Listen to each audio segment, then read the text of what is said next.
Sally, you'd be one of the smaller breeders around, but often from the most diminutive of acorns can come the grandest of oaks.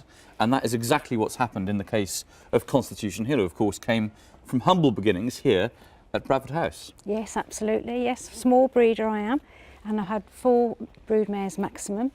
And people, especially local people, and people when they find out that, or they ask me, have you got anything that we might know? Anything done anywhere? I've got, actually, you might know, yes, at Constitution Hill. They are absolutely shocked that obviously I bred a small breeder, Constitution Hill, which is lovely, and it's quite funny really. And it must give you great satisfaction and pride to see his exploits on a racehorse, given the fact that he started off life here. Oh, absolutely. It's more than I could hope for or imagine. It's absolutely wonderful what he's achieved. And you've still got horses very much around the place here, haven't you? Quite a few of them. Yes, I've got 2 youngsters. Hopefully we will race them, a filly and a colt.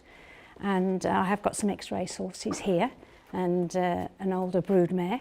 And yes, so we've still got plenty of horses on the land. And Queen of the Stage, she came from Nick Williams. What was she like character-wise? She was a little bit quirky when she came to us. She was in foal, and initially we put her by herself in the second paddock down here, and she had 2 horses next to her, and they came in to have an injection from the vet, and she jumped the fence.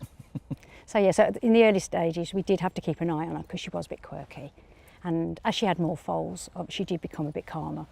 But I suppose she had that quirkiness perhaps left over from her racecourse days, yes, in which she was a pretty smart mare. She was a lovely black type mare. We were very lucky to have her. Yeah, she'd proved herself, so that was very good.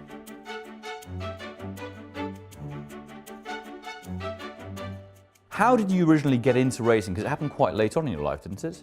It did, yes. I had a horse. I was just really a happy hacker, and my daughter really was really into eventing, loved doing that. And then my husband one day bought me a racehorse, which was a wonderful thing. And we kept them with Nigel. And then I had another one. And then we moved here. And then when we renovated the stables, we decided to put 2 foaling stables in. I thought, well, I'll never do that. And here I am. So really, I just thought one day, yes, I am going to have a go. I got Nick Williams to buy me my first 2 broodmares. And I took off from there, really. And, it's been a wonderful journey. And for someone who didn't really know what they were doing originally and didn't really know anything about breeding, it must have been quite a leap to then go headfirst into it. I mean, it must have been quite scary, I'd imagine. It was totally daunting. Yeah. Yeah, I knew nothing about breeding at all. I haven't had a racing background. I knew how to look after a horse, but certainly knew nothing about breeding. But fortunately, I've had good people to advise me over the years, and they've been at the end of the phone. And then I think I left it to Nick, really. Nick Williams, who's always bought my horses for me. Must have been quite an important shoulder to lean on, I'd imagine, having Nick there. Yeah, well, he's very, very into his breeding. And it was just like a natural progression over the years, really. And I used to say to him, if you ever saw a horse that, or came across a horse that you think would be suitable for me to breed off, obviously black type, fantastic, yeah. And so it's just sort of was a slow progression. Is there a difference between the level of enjoyment you get between owning a horse and breeding a horse? So, for example, Capsule you owned, opposed to Constitution Hill that you've bred on a racecourse, and how they succeed? Well, I do get the same buzz from watching Constitution Hill as I did watching my own, definitely. But obviously, when you don't own it, you do miss out on an awful lot, don't you? Because obviously, you're not in the paddock. You're not, it's not your horse, is it? So obviously, there is a big difference. But I do still get a huge amount of pleasure out of watching him, and my stomach still does churn when I go to watch him. And when you sold him, he was just under 17,000, is that right, I think? Yes, I was a bit disappointed actually how much I got for him, but obviously Blue Brazil was up and coming, wasn't he?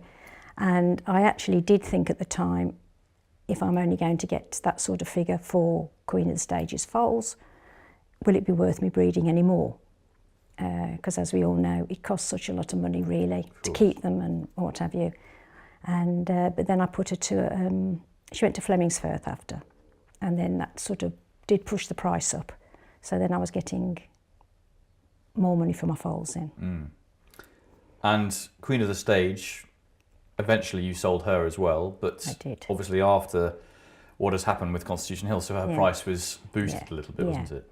Well, even before Constitution Hill hit the big time, I was thinking about sort of slowly wrapping it up to a degree, really, and or slowly doing. But obviously, it seemed like a good time then to, if I was going to do it, to sell her, really.